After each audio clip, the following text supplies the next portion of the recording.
If you're looking for a quick and easy but highly accurate way to analyze a house flip in 10 minutes or less, I'm about to show you how. I'm gonna show you step by step the fastest way to analyze a property. In fact, I'm gonna outline for you what to look for, red flags to identify, how to gain a competitive advantage, and most importantly, which houses to avoid. Also, I'm detailing out my top secret hack for valuing a renovation project in under 30 seconds that's 90% accurate. Hey guys, it's Geoff Kudlacz, AKA Jeffrey Dollars, and this video is all about analyzing house flips in 10 minutes or less. In the competitive world of house flipping, time is literally money when it comes to renovations, but also to locking up deals. You need to make decisions fast in this competitive real estate market because oftentimes you only get one chance to meet with a motivated seller to give them an offer before somebody else comes in, swoops in, and buys the house from underneath you.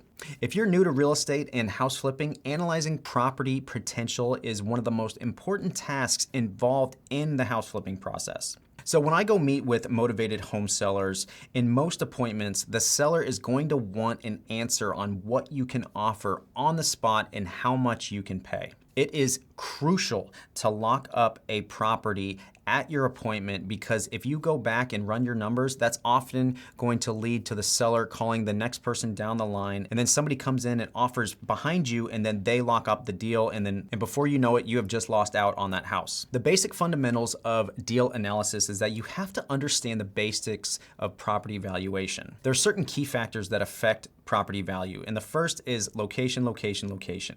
You want to buy houses that are very close to schools and shopping centers or public transportation or any other desirable neighborhoods or amenities. The current condition of the house also affects the property value, like the foundation, the roof, the plumbing, and electrical systems. It's also important to understand what type of market trends your local market is experiencing. Are you in a buyer or a seller's market? Now that you have a basic understanding of property valuation, you're gonna need some simple tools, and the first one is a calculator. For quick calculations on the go or at seller's appointment, you're gonna need a calculator to add up all of your costs. Now, if you want a free calculator that I have put together for almost a decade of flipping houses that is very accurate, click on the link in the description below and I'll send it to you for free. You also need MLS access to recent sale comps so that you can know exactly what the ARV or the after repair value will be. This number is what you think you can resell the property for based on recent sales in the area. You can utilize the MLS for this, or you can use free tools like Realtor.com, Zillow,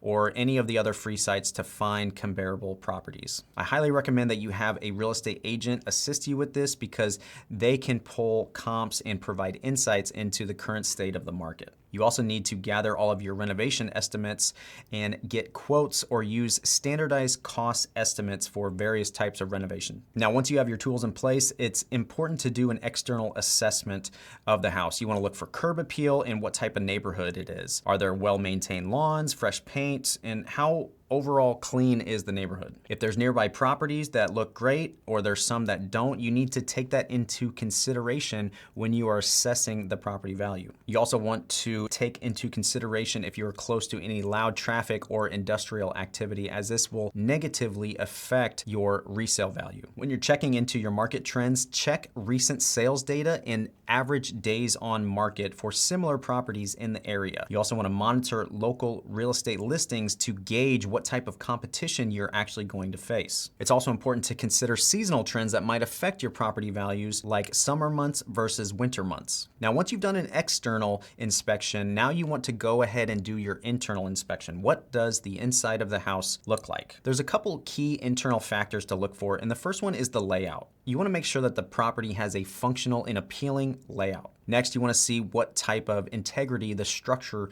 actually has. And here's where you actually check for cracks or sagging or bowing or walls that are caving in or other signs of structural damage, as this will negatively affect your resale value because you will now have to spend renovation dollars to get that back to square one. Once you've identified the structural integrity, look for what the renovation is actually going to entail. And this is where you identify areas that require updates or repairs, like outdated kitchens or bathrooms. You want to spend a majority of your renovation budget on places that homeowners spend the most amount of time on, like kitchens and bathrooms. Now, one of the best hacks I have out there is I use the square footage of the house, and then I use a renovation condition to come up with an estimate on what I think the renovation budget will be. You can look up the square footage on the free tools that I mentioned earlier, or you can identify these by going to your county and getting the records there. Now, when it comes to a light renovation, this is usually like a paint and carpet or any type of cosmetic renovation.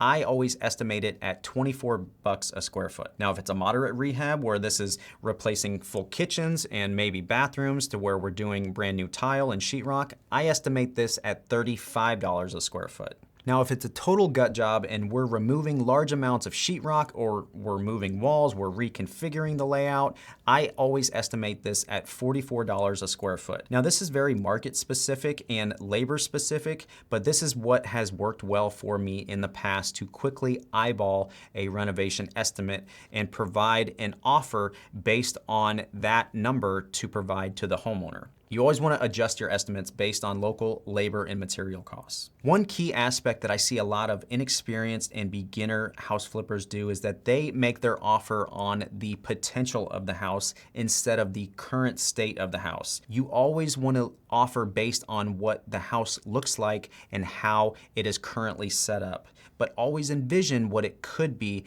and that's what you determine your after repair value on. If you make an offer to the homeowner on what the potential of the house could be instead of the current state of the house, you are over offering on the property and you are leaving money on the table. Now, the next step in your deal analysis framework is calculating your potential return on investment. Now, the formula I use is the ARV, the after repair value, minus your renovation costs, minus your transaction costs equals your profit. Now, your transaction costs are your holding costs, which are your mortgage, your utility payments, and any insurance payments, and then your selling and marketing and buying costs. You also want to assess any type of high risk, large ticket items that may have to be replaced, such as the roof, the foundation, or any plumbing and electrical systems. It's also important to take into account the permitting process, because if you do not understand the local permitting requirements, this might lead to potential delays and an increase in your holding costs. It's also important to consider any type of market risks and consider volatility and any type of current economic conditions that are going on in the market. Now, there's a few different tips that I've used throughout the years when you're actually doing the on-site walkthrough. And the first one is to bring a budget sheet to annotate any necessary repairs or improvements that are going to take place in your renovation. Also, use a camera to take detailed photos for reference during your budgeting, because this also helps you confirm your estimates with contractors later if you have to show them the pictures on the current state of the house. Along with identifying any major problems with the house, you also want to look for outdated features that need updating, such as old flooring, outdated kitchens, and dated bathrooms. Now, when you're adjusting your budget, it's always important to estimate these costs for addressing any issues that are identified during your walkthrough. You also want to adjust your initial budget based on any new findings that you see during your walkthrough or after you've actually purchased the property, so that you can adjust your financial planning accordingly. So remember, while quick analysis is important, never ever skip your complete due diligence. Always confirm your findings before you make any investment decisions and before you actually purchase on a property.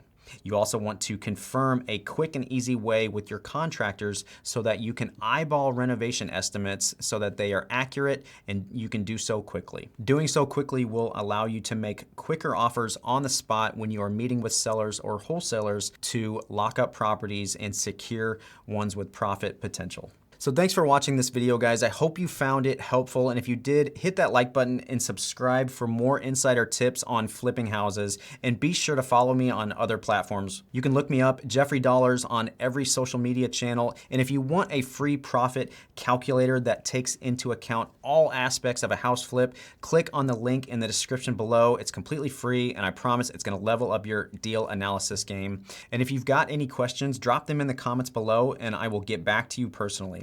And also, if you want to join our free Facebook group, there is a community there to connect with other house flippers and get exclusive content that you won't get anywhere else. So that's the end of this video. I'll see you on the next one.